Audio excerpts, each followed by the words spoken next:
우리의 아카이브에서 빌리 그레이엄 클래식 텔레비전으로 시청하고 있는 여러분은 아마 이미 알고 있겠지만 우리는 플로리다 올랜도의 텐저린 볼에 있습니다.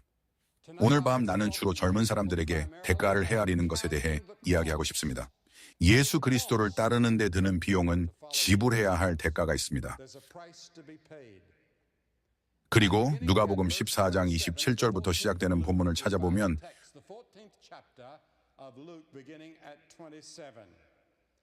누구든지 자기 십자가를 지고 나를 따르지 않는 자는 내 제자가 될 수 없느니라. 너희 중에 누가 탑을 세우려고 할 때 먼저 앉아 그 비용을 헤아려 볼 것이 아니냐. 그것을 완성할 충분한 돈이 있는지 여부를 말이다. 혹시라도 그가 기초를 놓고 그것을 완성할 수 없게 되면 모든 보는 사람들이 그를 비웃기 시작하여 이 사람이 세우기를 시작하고도 완성하지 못했다고 말할 것이다. 또는 어떤 왕이 다른 왕과 전쟁을 하려고 할 때 앉아 먼저 그가 10,000명으로 오는 이와 싸울 수 있는지 여부를 상담하지 아니하고 아니면 다른 쪽이 아직 멀리 있을 동안에 그가 대사를 보내어 평화의 조건을 요구하며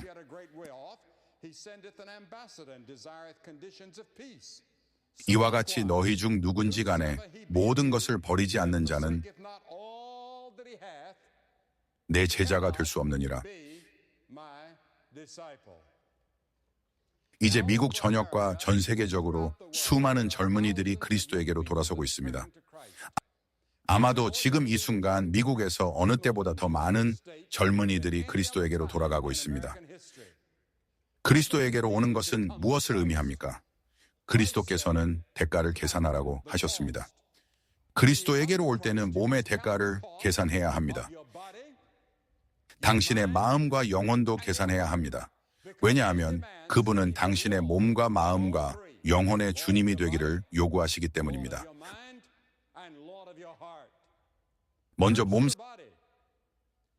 사도 바울은 고린도전서 9장에서 내 몸을 훈련시킨다고 말했습니다. 나는 내 몸을 억제한다. 당신은 당신의 몸을 절제하나요?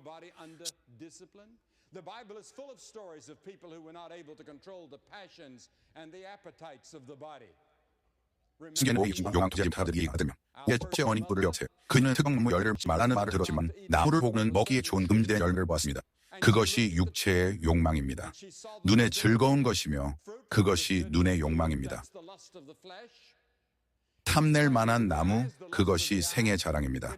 그녀의 죄와 아담의 죄로 인해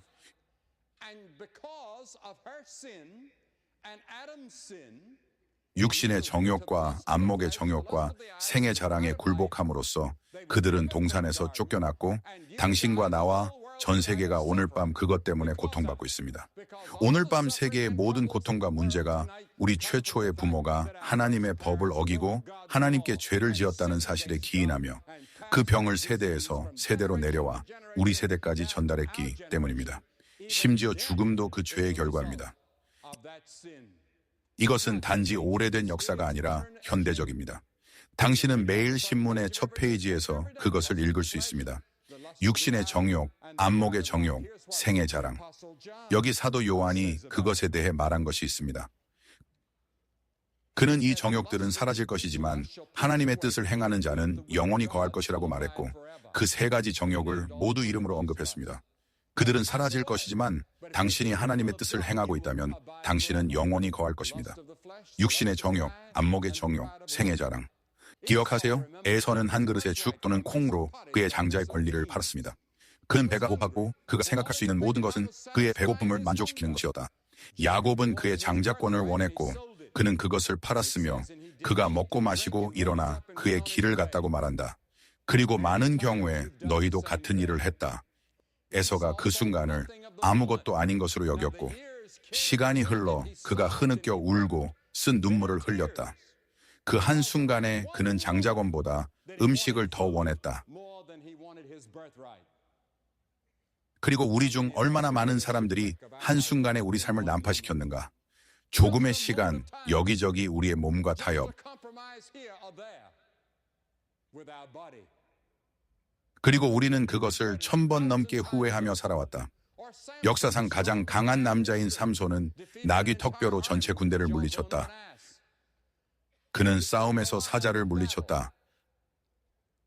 하지만 또 다른 사자, 자기 자신의 몸을 지배할 수는 없었다.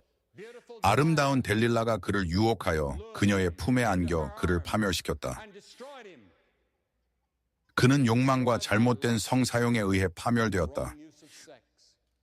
그리고 우리의 세대에는 뭔가 새로운 것이 있다. 어느 정도 새로운, 그리고 그것이 약물입니다. 제가 어렸을 때 약물 문화라는 것은 생각조차 하지 않았고 들어본 적도 없었습니다. 하지만 오늘날에는 밀매업자들이 있고 약물이 가득 실린 비행기를 타고 들어오는 사람들이 있으며 그들이 우리나라의 청소년을 파괴하고 있습니다. 그리고 성의 문제도 있습니다.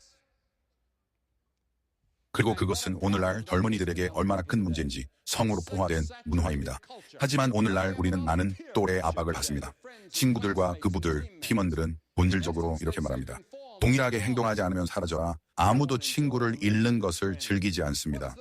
성경은 육체의 일들이 드러났다고 합니다. 그 중에는 간음, 음행, 부정과 방탕함이 있습니다. 유다서 10절은 이런 사람들이 자신을 분리시키며 감각적이고 하나님의 영을 가지지 않은 사람들이라고 말합니다. 성경은 음행을 피하라고 합니다. 그것은 결혼 전 성관계입니다. 피하라. 성경은 우리가 도망가야 한다고 말합니다. 유혹에서 벗어나라고 합니다. 음행이나 결혼 전 성관계를 저지른 사람은 하나님뿐만 아니라 자신의 몸을 상대로 죄를 짓는 것입니다. 성경은 경고합니다. 하지 말고 자제하라고 합니다. 당신은 말하길 우리 문화에서 어떻게 금욕할 수 있냐고 하지만 나는 당신에게 말하고 싶습니다. 그리스도 없이는 불가능하다고요. 자제력을 발휘해 거절할 수 있는 사람은 많지 않습니다. 하지만 당신의 마음에 그리스도가 있다면 거절할 힘이 생길 것입니다. 사람에게 공통된 유혹밖에는 당신을 시험에 들게 하는 것이 없으며 하나님은 신실하시기에 당신이 능히 감당할 수 있는 것 이상으로 시험당하지 않도록 하실 것이며 유혹에서 벗어날 길을 만들어 주실 것입니다. 언제나 하나님이 믿는 자에게 죄에서 벗어날 길을 제공함으로 믿는 자가 그 죄를 범했다는 변명은 있을 수 없습니다.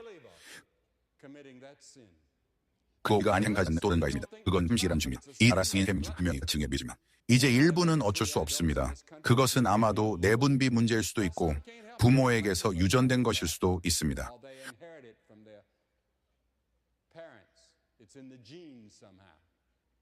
어쨌든 그것은 유지자 관리입니다. 그런 성경의 이 문제에 대해 여러 넉대하는 설을 알고 있습니다. 바벨론에 있는 다니엘은 왕의 고기로 자신을 더럽히지 않겠다고 마음먹었습니다. 빌립보서 3장에서 사도 바울은 끝이 멸망이요 신이 그들의 배요 영광이 그들의 부끄러움이라고 말합니다. 그는 그것을 경고했습니다. 이제 우리는 몸을 가지고 있습니다. 오늘 밤 하나님께 당신의 몸을 산 제물로 드릴 준비가 되었습니까?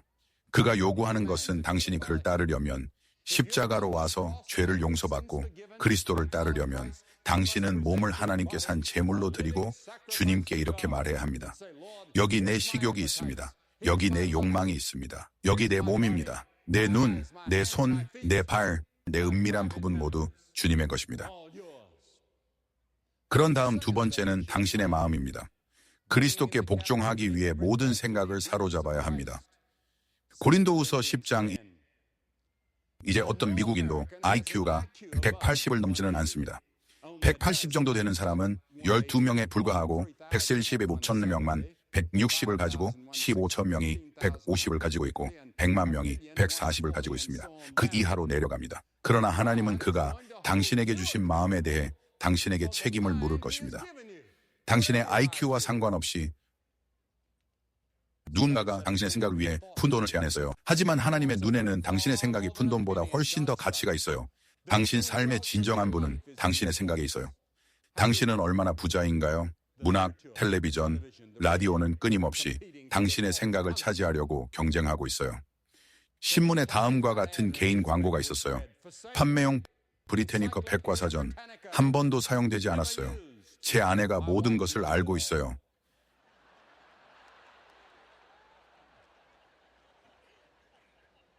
이제 성경은 말합니다. 하나님께 인정받기 위해 부끄러울 것이 없는 일꾼으로 자신을 나타내도록 공부하라고. 우리는 항상 여가 시간에 성경을 공부하고 읽어야 합니다. 그리고 때때로 TV를 켜서 기억도 안 나는 프로그램을 볼 때 내 침대 옆이나 의자 옆에 닫혀 있는 성경이 있는 것을 보면 양심의 가책을 느낍니다. 왜냐하면 그것이 잘못되었다는 것을 알고 고백해야 하기 때문입니다. 저는 하나님의 말씀을 제 평생 끊임없이 공부할 것입니다. 빈둥거리는 마음은 악마의 작업장이라고 합니다. 당신의 마음을 그리스도께 드리십시오. 성서는 그의 영을 다스리는 자가 성을 염려하는 자보다 위하다고 합니다. 당신의 마음은 항상 천국이기도 하고 지옥이기도 합니다. 그리스도께 올 때 당신은 마음을 가져와야 합니다. 성경에는 마음에 대해 말할 것이 많습니다. 그는 마음의 주인이 되셔야 하고, 바울은 빌립보서에 무엇이든지 참되며 무엇이든지 정직하며 무엇이든지 바르며 무엇이든지 깨끗하며 무엇이든지 사랑할 만하며 무엇이든지 칭찬할 만한 것이 있으면 이것들을 생각하라고 했습니다.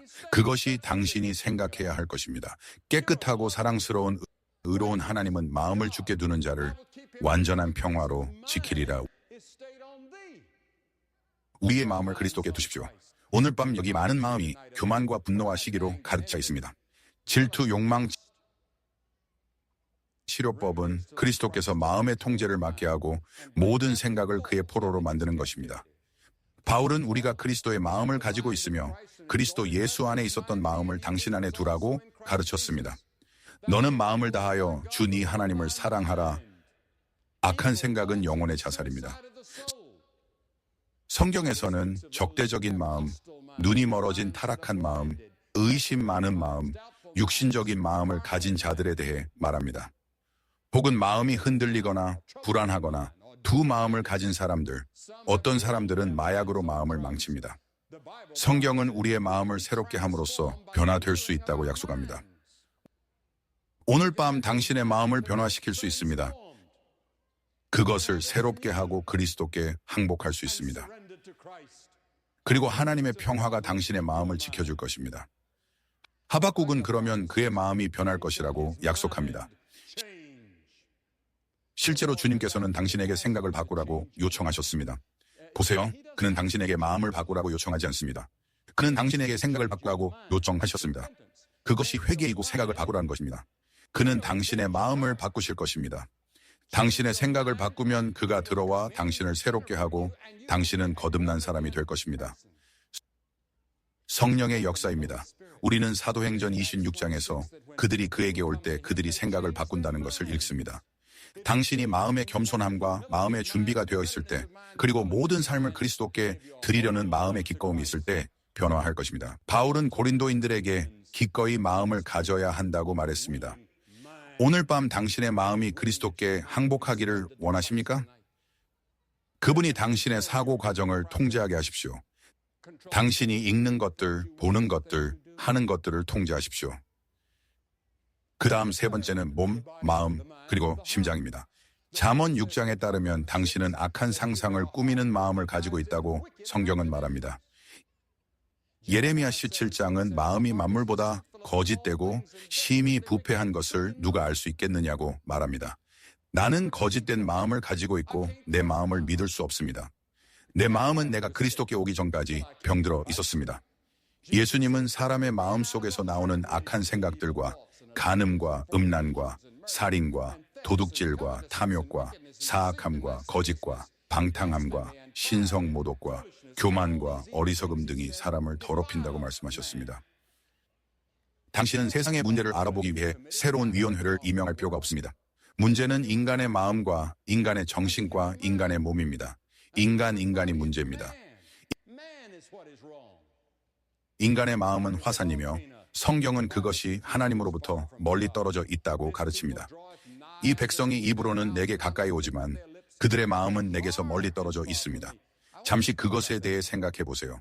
당신은 입술로 그리스도에게 가까이 갑니다.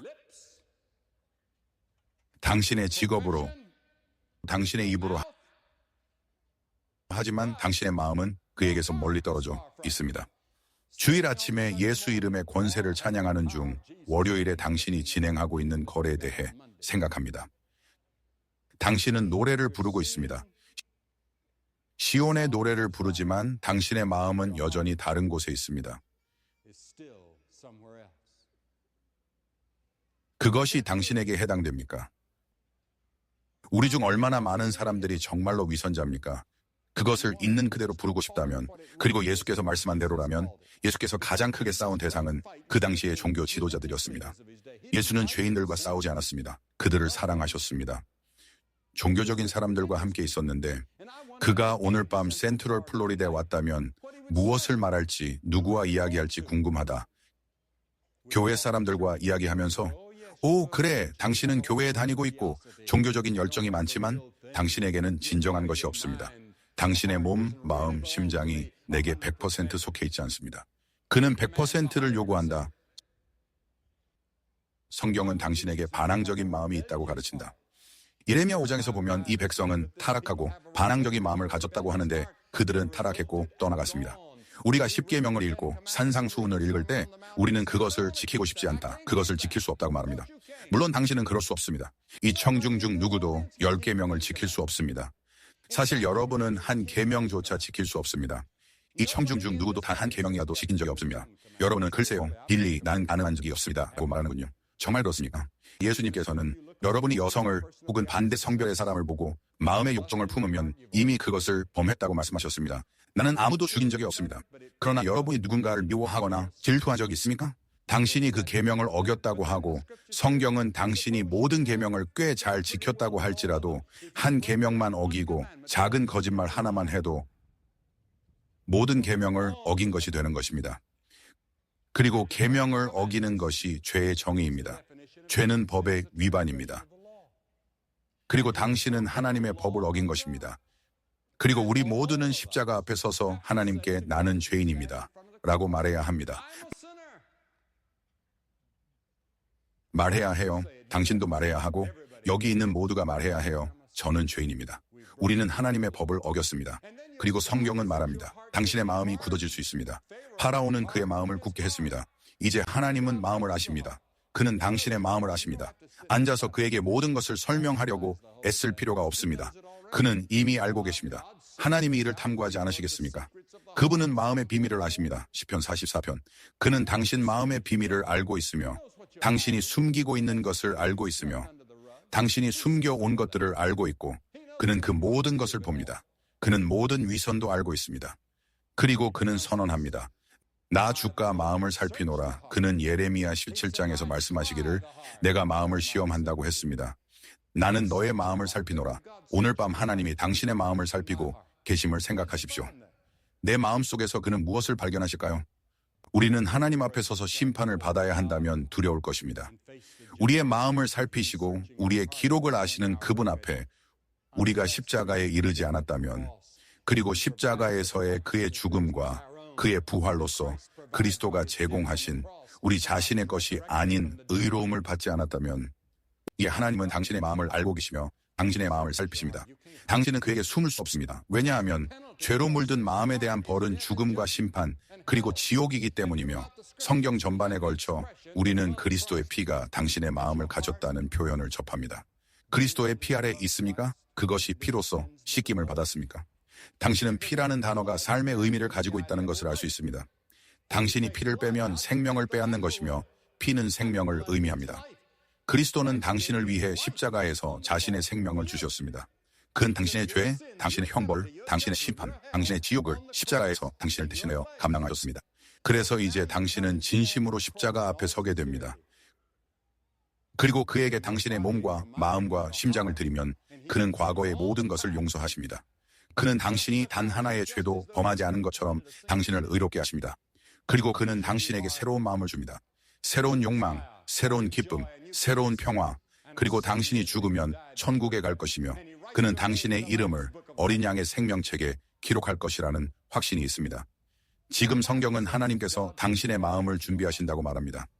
사람의 마음의 준비는 주께로부터 온다고 잠언 16장에 말하고 사도행전 16장에 보면 리디아에 대해 주께서 그녀의 마음을 열어주신다고 합니다.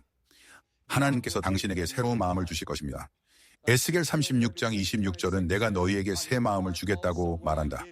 예수님께서 사람이 거듭나지 아니하면 하늘나라를 볼 수 없다고 말씀하셨다. 위로부터 거듭나고 새 마음과 새로운 본성을 받을 수 있다. 성경은 좋은 사람은 마음의 선한 보물에서 선한 것을 내어온다고 말한다. 더럽고 초라하고 우중충했던 가게나 식당이 판매되었거나 큰 팻말로 새로운 경영진 아래에 있다고 쓰여 있는 것을 본 적이 없습니까?